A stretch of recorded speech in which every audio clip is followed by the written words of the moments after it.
Because yes, Fallout 76 is entirely online. Of course, you can play this solo, all right? You'll be who you want, exploring a huge world, doing quests, experiencing a story, and leveling up. We love those things about our games too, and would not have it any other way.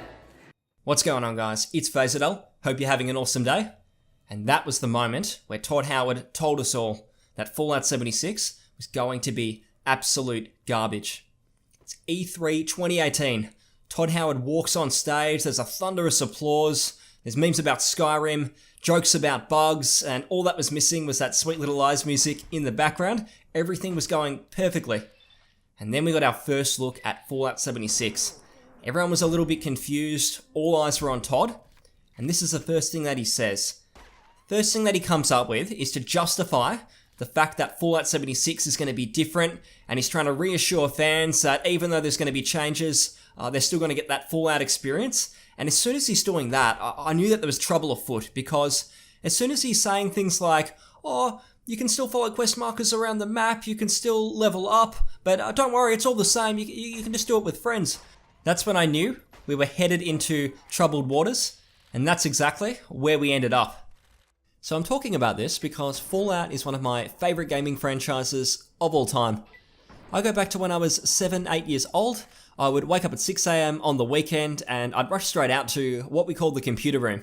And it was like a shed, it wasn't attached to the house. I needed a key to get in normally, but waking up my dad at 6 a.m. on the weekend is not a good idea. He would crack the shits like I would do now. So instead, I would go through like this doggy door. It was about this big. I'd have to hold in my stomach and crawl right through, really uncomfortable. Once I was in, I knew I had a full day of PC gaming ahead of me. And that was awesome. I would go and turn on the CRT monitor, the old school white case, all dusty like those ones you remember from school. Once I was in, I would boot up Fallout 1, one of my favourite RPGs ever, one of the first PC games I ever played. And once I was in, I made so many characters in that game. I would put points in things like charisma. As a 7-year-old, I didn't even know what that meant. And first things first, I would go and kill a bunch of rats in the cave. That's how you start the game. I would go to Shady Sands, fuck around a bit there. And I hardly knew what I was doing. Like, the game was quite confusing for a young kid. The interface is really, really complicated. If you go and have a look, it's not very self-explanatory for a kid. So I had to work it all out myself. But there was so much atmosphere in that game. It was phenomenal. I didn't even beat it until years and years later, but I think as a kid, like the furthest I got was, I think getting fucked up by like a Deathclaw ladder in the game. But it was awesome. It was one of the best gaming memories I've ever had. So nostalgic, and it really made an impression on me. So I went through school. I didn't think about Fallout too much aside from those awesome memories. And as I got older though, I did start thinking about RPGs again and started to really get into them. And it was around this time that Fallout 3 came out. And I thought, oh, awesome, another Fallout like that old one I played. Oh, this will be great, I'm going to pick it up. So I played it, and yeah, look, it was a pretty cool game. I could live without being bullied at my birthday party, shooting rad roaches with BB guns before I finally got out of this vault. But when I did, it was amazing to see it all in 3D, like this wasteland. I had my Pip-Boy, that was cool. And I had a look at it, I worked out how to use the radio all by myself, that was awesome. And then when I did switch on the radio though, and I listened to a few awesome old school tunes, I then noticed this 3-Dog guy on the radio, and he started out kind of funny, and then he started to get really tedious, and I think it was because as I went through the game, he would like comment on things and be really biased about it, and he really got on my nerves and made me think, hey, just his style, the way he's going about it and everything else in this game, it doesn't feel like an adult's kind of game. Like, I feel like if I was 6 or 7 and playing this game, it would all make sense to me. There'd be nothing I wouldn't understand. Like Fallout 1 felt like a game more for young adults or adults in general, while this other game, this Fallout 3, just felt like a game for kids, something like that. And I thought, well, maybe that's just me growing up a bit, and maybe the old ones like that, I've probably just got selective memory. And then a few years later, Fallout New Vegas came out. And I played that too, thinking, yeah, this will probably be a bit more of the same. But it was fucking phenomenal. It absolutely recaptured, in a 3D landscape, everything I loved about that original game. And I realized it wasn't just memories. It wasn't just like nostalgia. Like, this game was something really, really special. So I thought, oh, hey, why is it so different? I'll go and do my research. What's sort of the difference here? Is it like a different director? But that wasn't it at all. I found, oh, hey, it's made by a completely different team. And you can say, well, no shit, it's different. Like, do your research next time. Fair enough. But there was something that Bethesda really, really missed that the team at Obsidian managed to recapture with, I'm guessing because of a lot of those old devs. And that's what I want to go more into. So to figure out how Bethesda can actually fix Fallout, I think we need to look at what is Fallout at its very best. And I think Fallout New Vegas is the base to work off. I think most fans would agree that it's the best modern Fallout game. I want to look at the start of that game because a lot of RPGs, they can be make or break at the start when you've got character creation, things like that. And the start of New Vegas, it's really good. You get shot, you find out you're a courier who was meant to deliver something, you go through character creation, and then you're out the door, you're out into the world, and you've got all this choice and freedom, all within like the first 5 or 10 minutes. Then I look at Fallout 4. There's this huge lengthy backstory right off the bat. Found out I'm a dad, I'm a husband, and what if my character doesn't want all that? What if he's had the snip? What if he doesn't want to have kids? Like, I have all that choice taken away from me. And I think Bethesda wanted to make like a linear, like grand adventure story, but because they had what they would call like all these pesky RPG elements in front of them, they had to kind of fit all that in around this backstory, and that didn't allow them their freedom. But the guys, everyone who plays Fallout, that's the sort of freedom they want. They want to use their imagination too. They don't want just a grand adventure without any choice. That is the whole point. Now, I want to look at the open worlds in Fallout because it is really crucial you get these right. You're going to be spending most of your time wandering around the wasteland, and if the wasteland doesn't feel dangerous, full of atmosphere, then you've absolutely failed. Like that has to be spot on. And I think out of 3, 4 in New Vegas, really only Fallout New Vegas actually got this right. Some people might disagree with me, but I'll explain why. Because in Fallout New Vegas, if I don't listen to people in Good Springs or people in the surrounding area, and I go north out of Good Springs, and I'll actually wander straight into a quarry of Deathclaws and completely get my ass handed to me. And I'll be honest, that happened to me like the first time. So I'm sure it's happened to plenty of people, and it's a great experience. And it teaches you that the world's dangerous, and you need to listen to people, and you need to stick to paths when you're a low level. I look at Fallout 3. For example, I think there's only like 2 areas in the whole game that you actually need to be careful of, and that is like the Deathclaw Sanctuary, an unmarked area, and Old Olney, which is in like the top right corner of the map or something like that. Now, that's not good enough, because if I can just go like anywhere in the game, I know there's like level scaling and everything, so nothing is really to be fearful of. That kind of ruins it, because I see these super mutants, everything else, and they're just like regular enemies. Like I can just shoot them. It doesn't matter what sort of enemy it is. Nothing feels dangerous. Now, again, jumping to Fallout New Vegas, if you go off the beaten track, you're going to run into other enemies like rad scorpions that might be pretty hard to deal with. There's Deathclaws all over the place. They're not tied to a couple of areas in the game. And that's really crucial. Looking at Fallout 4 again, there's a ridiculous moment that makes Fallout 3 look like an absolutely stellar world. And that is the start. After the tutorial, you go to the first settlement in town, and off the bat, you have like a Deathclaw you're killing, and you're in power armor. This is happening really quickly. And you smash the Deathclaw, there's no fear there. And what that means, a first-time player to the Fallout franchise is going to come across a Deathclaw later in the game, and what are they going to be thinking? They're not going to think, oh man, this is like the hardest enemy in the whole game. No, they're going to be thinking, oh yeah, that was that lizard thing that I smashed in the first very area in power armor. Cool, I'm going to just shoot this thing. I'm probably not even going to go through a clip of ammo. This is awesome, so easy.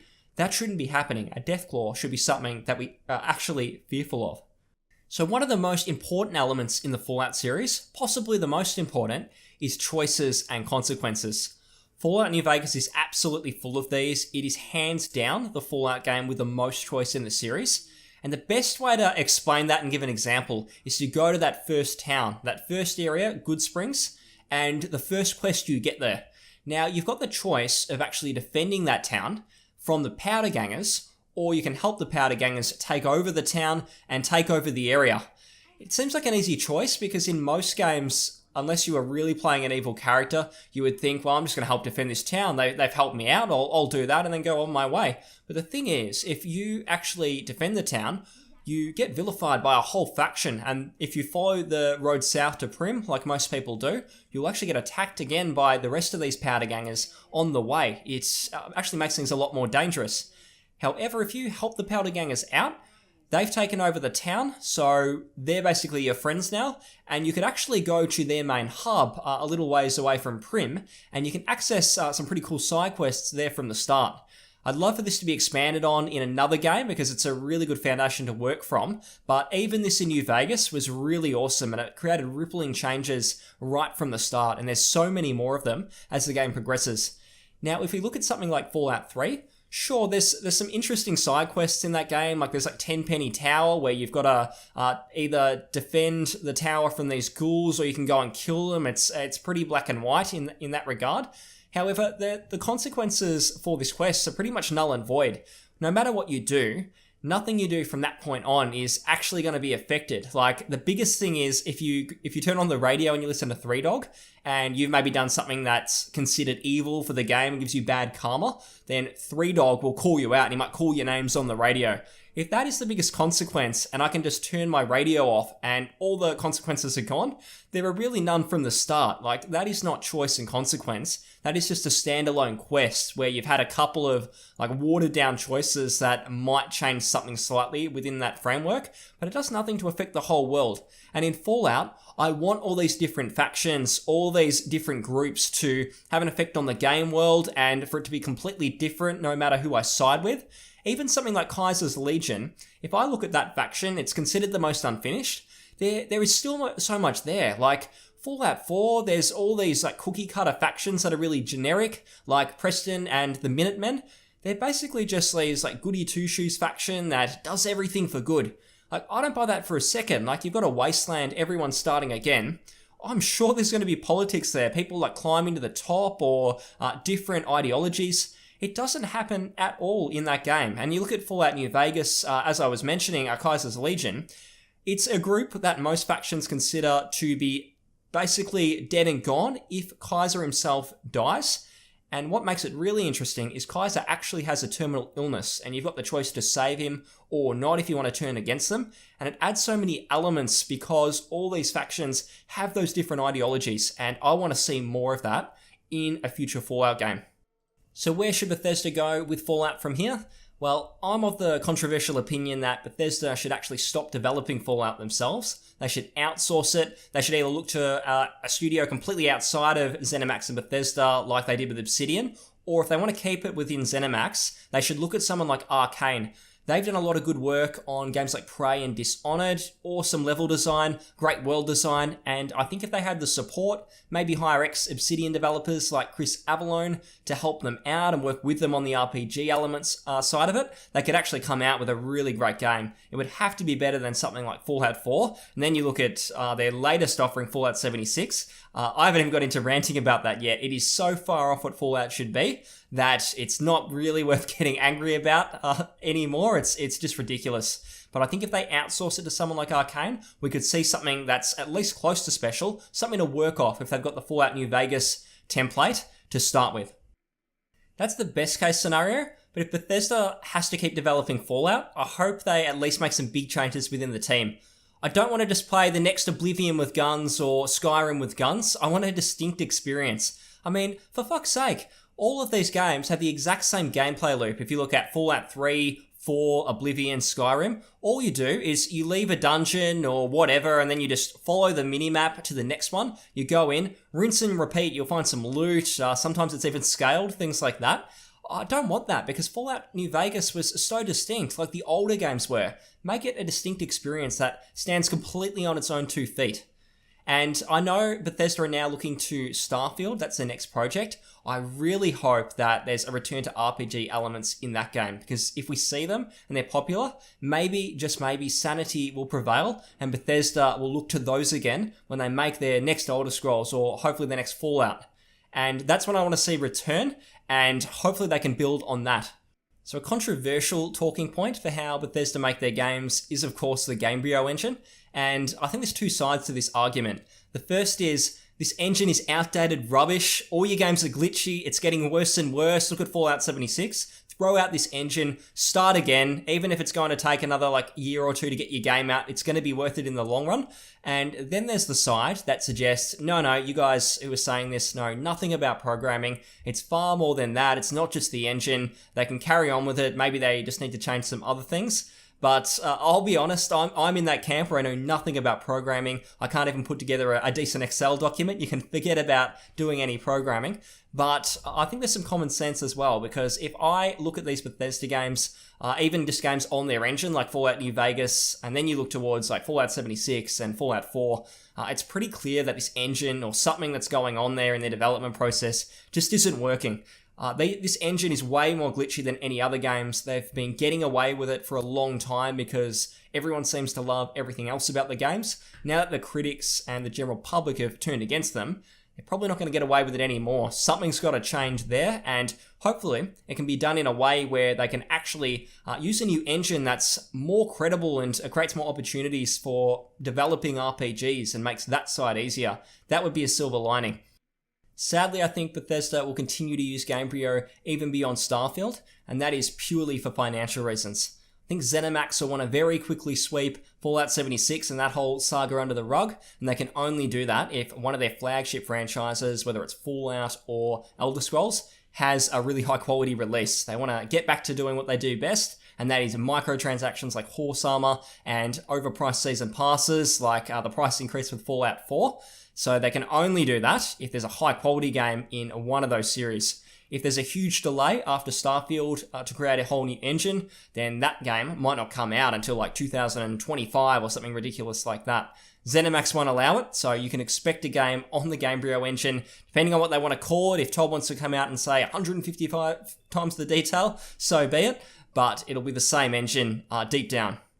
Other reason is the Creation Club. They clearly want to do paid mods. You can expect them in any future Fallout game. If they still call it the Creation Club, I don't know. They might try another remarket, something ridiculous like that. But it works on console players, so they want to keep doing it. Gamebryo allows them the easiest way to do that because of how easy it is to mod. And if it's easy to mod, that means more mods and more mods to monetize. If Bethesda are going to fix Fallout, then they need to build upon what was started in Fallout New Vegas. I want to see Fallout 5 be its own game, not just Elder Scrolls 2.0, and the series really needs its identity back. That way, it can get back to being one of the most established franchises in gaming and one of the most respected RPGs on the market. So those are my thoughts on where Fallout is going with Bethesda. If you enjoyed this video, make sure you subscribe, leave a like, and if you want to leave a comment down below as well, I'll absolutely get back to you. I want to keep the discussion on Fallout going any way that I can. And thanks very much, guys, and see you next time.